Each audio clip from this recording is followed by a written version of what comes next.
Zoe leads with empathy because this is really where her performance towers over everyone. Zoe is masterful in how she engages with both the patient and the family. She will customize care based on what she's learned by asking questions and really getting to know the patient. My approach to patient-centered care is I look at what my patients need. All my patients are different and they all have different needs. And so I'm going to figure out what do they need from me, whether it's what their stroke or their brain injury has affected to what can I do to make them more comfortable in their stay so that their therapy does go well and that they can focus on getting better and preparing for the future and what's ahead for them. For the patients that cannot communicate, we don't know what they like to drink.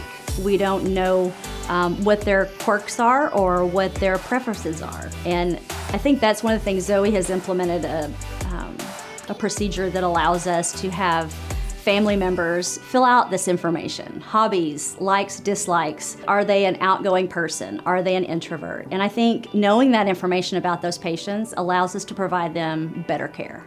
I know Zoe has a passion for patients that have difficulty with communication, with aphasia, that have had aphasia due to a stroke or a brain injury. And it's that passion that drives her to go above and beyond for those patients. She does it for all of her patients, but I think those have a special place in her heart.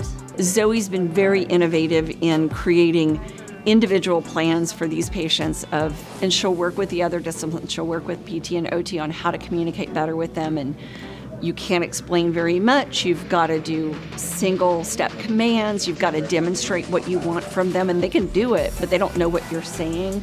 So she's been really, really instrumental in helping streamline some of those things so that we're not always starting at ground zero with every patient. We have some templates to work off of. Let's try this, or let's try this, or let's try this and see what works. So Zoe's very, very creative and very thoughtful about her patients and their individual needs.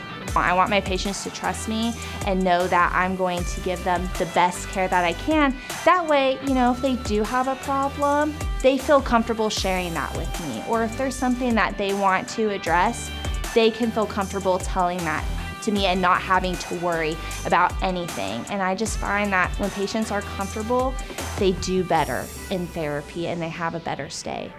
Congratulations, Zoe. Congratulations, Zoe.